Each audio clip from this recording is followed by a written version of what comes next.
మన్యాశ్రీ taxi స్వాగతం సుస్వాగతం. ఈ మధ్య పార్లమెంట్లో వందే మాతర గీతం గురించి చర్చ జరిగింది. ఆ చర్చలో మన ప్రధానమంత్రి మోడీ గారు ఏమన్నారంటే, ముందు వందే మాతరాన్ని తుకడా ముక్కలు చేశారట, తర్వాత దేశాన్ని ముక్కలు చేశారట ఎవరు, పండిట్ జవహర్లాల్ నెహ్రూ అని విమర్శ చేశాడు. ఇది చాలా బాధాకరమైన విమర్శ. మొదటిని చూస్తున్నాం, బీజేపీ వచ్చిన కాంచి ఎంతసేపు నెహ్రూ గాంధీల మీద పడుతున్నారు వీళ్ళు. అంటే నెహ్రూ తాలూకా విలువను తగ్గించేయాలని, జనం గుండెల్లోంచి నెహ్రూ తాలూకా బొమ్మని శాశ్వతంగా తొలగించాలని ప్లాన్. నెహ్రూ గారు ఈ దేశానికి మంచి చేశారా చెడు చేశారా ప్రత్యేక వీడియో చేస్తాను. ఆ వీడియో చేసిన తర్వాత మీకు అర్థమవుతుంది నెహ్రూ గారు ఎంత దార్శనికుడో, ఎంత గొప్ప వ్యక్తో. అయితే తప్పులు చేయలేదని అంటలేదు, ఆయన తప్పులు చేశాడు, కానీ తప్పులు మాత్రమే చేయలేదు. ఈ దేశానికి ఎన్ని గొప్ప పనులు చేశాడో ఆ లిస్టు నేను చెప్తాను. ఆ లిస్టు చెప్పిన తర్వాత మీకు అర్థమవుతుంది నెహ్రూ గారు ఏవైతే ఈ దేశానికి అందించారో అవి ఇప్పుడు అమ్ముకుతుంటారు వీళ్ళు. ఇప్పుడు నాయకులు ఆయన పెట్టిన ఎన్ని సంవత్సరాలు అమ్మేశారో ఇప్పుడు ప్రైవేట్ పరం చేసేస్తున్నారు. దీని గురించి ప్రత్యేకించి ఒక వీడియో చేస్తాను. అయితే ఇప్పుడు మనం మాట్లాడుకుంటుంది వందే మాతర గీతం గురించి. ఆఖరికి మన ప్రధానమంత్రి గారు వందే మాతర గీతాన్ని కూడా వదలలేదు. ఇంతకంటే దారుణమైన పరిస్థితి ఇంకోటి ఉంటుంది.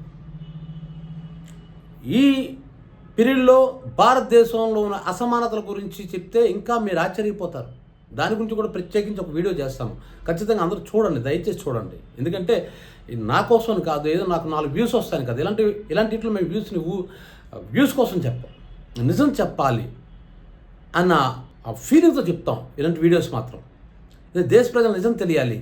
ఎన్ని సంవత్సరాలు జైల్లో ఉన్నారో ఆ మహానుభావులు చాలామంది, ఎంతమంది ప్రాణత్యాగం చేస్తే మనకి ఈ స్వాతంత్రం వచ్చిందో. ఈ స్వతంత్రం వచ్చిన తర్వాత ఆ రోజు కనబడిన వాళ్ళంతా కూడా ఈరోజు దేశభక్తులా మాట్లాడుతున్నారు. దైవభక్తి దేశభక్తి ఒకటే అన్నట్లు పోర్ట్రైట్ చేస్తున్నారు. అది ఆశ్చర్యం వేస్తుంటుంది. దేశభక్తి వేరు, దైవభక్తి వేరు.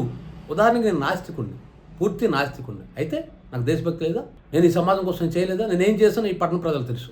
కాబట్టి రెండింటినీ ముడిపెట్టి మతాన్ని దేశాన్ని ఒకే ఘాటన కట్టి చెప్తున్న వాళ్ళకి మరి వందే మాత్రం ఎలా కనబడకపోతే ఇంకెలా కనబడుతుంది? 1882లో బంకించంద్ర చటర్జీ తను రాసిన నవల ఆనంద్ మఠ్, ఆ నవలలో మరొక 6 స్టాంజెస్ దానికి యాడ్ చేశారు ఈ వందే మాత్రానికి. అక్కడ సన్నివేశం ఏంటంటే, అప్పటి ముస్లిం పాలకులకు వ్యతిరేకంగా సన్యాసులు తిరుగుబాటు చేశారు. ఆ సందర్భంలో వచ్చేటువంటి ఆ సంఘటనలో వచ్చేటువంటి ఒక పోయం లాంటిది అనమాట ఇది వందే మాతరం. అయితే ఈ వందే మాతర గీతం గురించి అంటే ఇది జాతీయ పాటగా మార్చాలని ఒక నిర్ణయానికి వచ్చారు. ఆ నిర్ణయానికి ఒక నెహ్రూ గారే రాలేదు. ఒక్క విషయం చెప్తాను చూడండి. 1937లో కలకత్తాలో కాంగ్రెస్ కమిటీ మీటింగ్లో ఫస్ట్ టైం రవీంద్రనాథ్ ఠాగూర్ గారి చేత ఈ పాట, ఈ వందే మాతరం అన్నది పాడబడింది.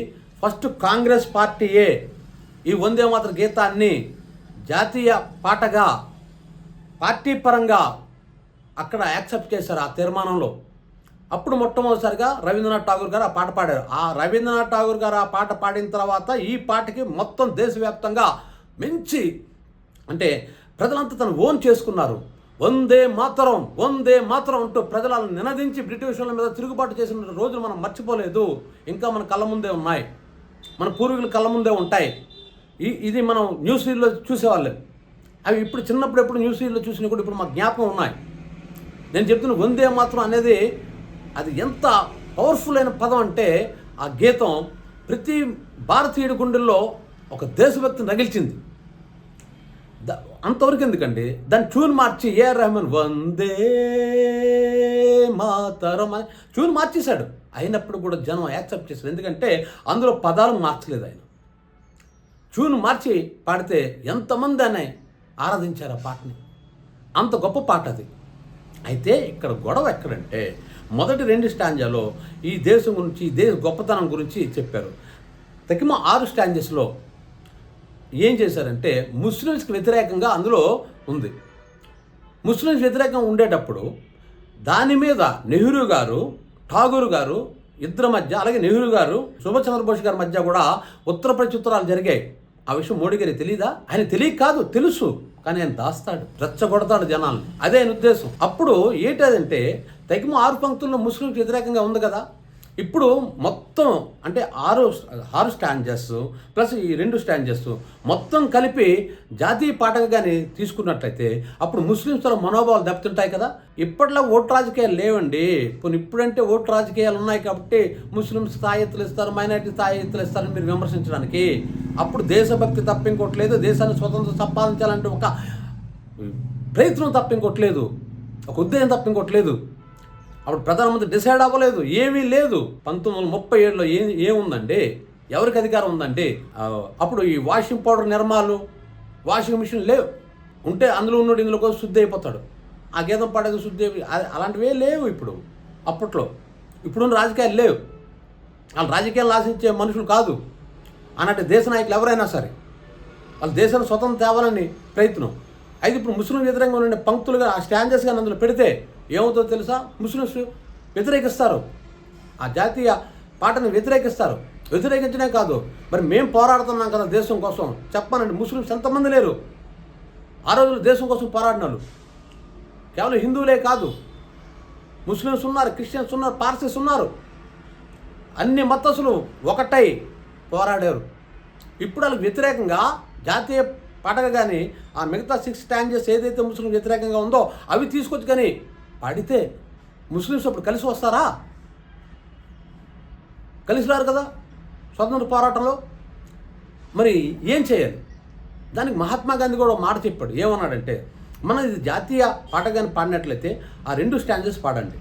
లేదు ఈ పాట మీకు ఇష్టం లేకపోయినట్లే మీరు ఇంకో పాట పాడుకోవచ్చు దాని స్థానంలో, లేదు దీంతో పాటు పాడుకోవచ్చు, కానీ మిగతా 6 పంక్తులు స్టాంజెస్ ఏవి ఉన్నాయో అవి పాడొద్దు, కానీ మీరు ఇంకో పాట పాడండి, ఇది మీకు నచ్చకపోతే అని కూడా ఒక ఆప్షన్ ఇచ్చాడు. ఎందుకు ఇచ్చాడు తెలుసా? మహాత్మా గాంధీ ఆ రోజే ఆలోచించాడు, కుట్ల రాజకీయ నాయకులు వస్తారు ఈ దేశానికి, వాళ్ళు ఇలాంటివే చేస్తారని ఆ రోజు ఆలోచించి క్లియర్ కట్ చెప్పాడు. నచ్చిన వాళ్ళు పాడండి, నచ్చిన వాళ్ళు దీని స్థానంలో ఇంకోటి పాట పాడుకోండి, కానీ ఇది పాడవలసి వస్తే మాత్రం జాతీయ పాటగా ఆ 2 స్టాంజెస్ మాత్రం పాడండి, లేదంటే ఈ పాట పాడడం మానేయండి పూర్తిగా. అంతేగాని 6 స్టాంజెస్ పాడవద్దు. ఎందుకంటే ఆ ముస్లిం తాలూకా మతస్థుల తాలూకా మనసును గాయపరిచేటువంటి విధంగా అది ఉంటుంది కాబట్టి అది పాడొద్దు అన్నాడు ఆయన.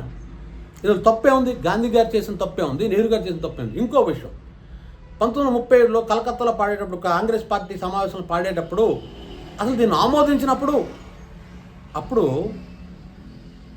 జవహర్లాల్ నెహ్రూతో పాటు గాంధీ గారు ఉన్నారు, మరి సర్దార్ వల్లభాయ్ పటేల్ ఉన్నారు, సుభాష్ చంద్రబోస్ గారు ఉన్నారు,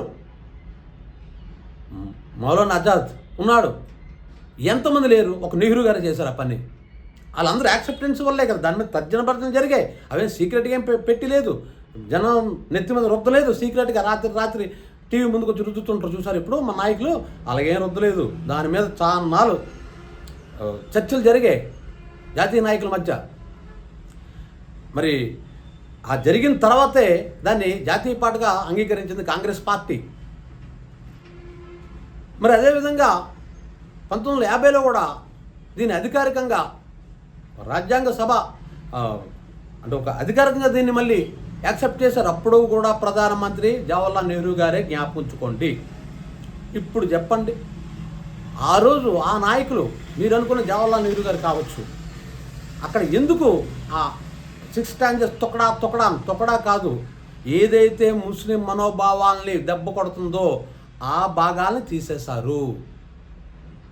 మిగతా అంటే 6 స్టాంజెస్ తీసేశారు, 2 స్టాంజెస్ ఉంచారు. దానికి కారణం ఏంటంటే తొక్కడా దేశం అయిపోకుండా, దేశం తొక్కడా అవ్వకుండా గీతాన్ని తొక్కడా చేశారు.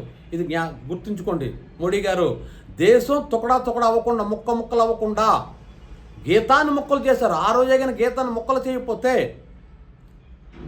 ముస్లిమ్స్ అన్న వాళ్ళు ఖచ్చితంగా స్వతంత్ర పోరాటం నుంచి విరమించుకుంటారు. ఎందుకంటే వాళ్ళు తిడుతూ పాట ఉంటే, జాతీయ పాట ఉంటే వాళ్ళు ఎందుకు యాక్సెప్ట్ చేస్తారు? అప్పుడు ఈ దేశానికి స్వతంత్రం వచ్చేదా? కేవలం హిందువులు మాత్రం పోరాడితే ఈ దేశం స్వతంత్రం వచ్చిందా? సో మళ్ళీ దేశం తొక్కడా అవ్వకుండా గీతాన్ని తొక్కడా చేశారు. అది నాటి నాయకుల తాలూకు గొప్పతనం. వాళ్ళు రాజకీయ నాయకులు కాదు, ముస్లిమ్స్కి ఏదో తాయిలాలు ఇచ్చి రాజకీయాలు చేస్తారని విమర్శించే రాజకీయ నాయకులు కాదు. వాళ్ళు దేశం కోసం ఆలోచించేవాళ్ళు. దేశం కోసం ఆలోచించే దేశ నాయకులు వాళ్ళు. మళ్ళా రాజకీయ నాయకులు కాదు, వాషింగ్ పౌడర్ రాజకీయ నాయకులు కాదు, వాషింగ్ మిషన్ రాజకీయ నాయకులు కాదు అని. వాళ్ళు ఏది ఆలోచించినా దేశం మంచి కోసం ఆలోచించేవారు. ఆలోచించి చేసిన పని అది. ఇది మీకు తెలియక కాదు. మీరు ఈ దేశ ప్రధానమంత్రి అయ్యారంటే మీకు ఎంత నాలెడ్జ్ ఉండి ఉంటుంది, అది తెలియక కాదు. కానీ మీరు దాస్తారు, దాచి దాన్ని రాంగ్ ట్రాక్ పట్టేస్తున్నారు. దయచేసి ఇలాంటి విషయాల్లో కూడా రాజకీయాలు చేయకండి. అందులో ప్రధానమంత్రి స్థాయిలో ఉన్న ఈ దేశం తండ్రి స్థాయిలో ఉన్న మీరు దీన్ని రాజకీయాలు చేయకండి. ఎలాంటి వీటిని రాజకీయాలు చేయకండి. మిగతా చేసుకోండి. ఎన్నైనా రాజకీయ నాయకులు రాజకీయాలే చేయాలి, చేస్తారు. కానీ ఇలాంటి విషయాల్లో, దేశభక్తి విషయంలో ఇలాంటివి మాత్రం రాజకీయాలకి లాక్కండి దయచేసి. ఈ వీడియో మీకు నచ్చినట్లయితే మంజాల్ సింగ్ టాక్స్కి లైక్ చేయండి, షేర్ చేయండి, సబ్స్క్రైబ్ చేయండి. Thank you.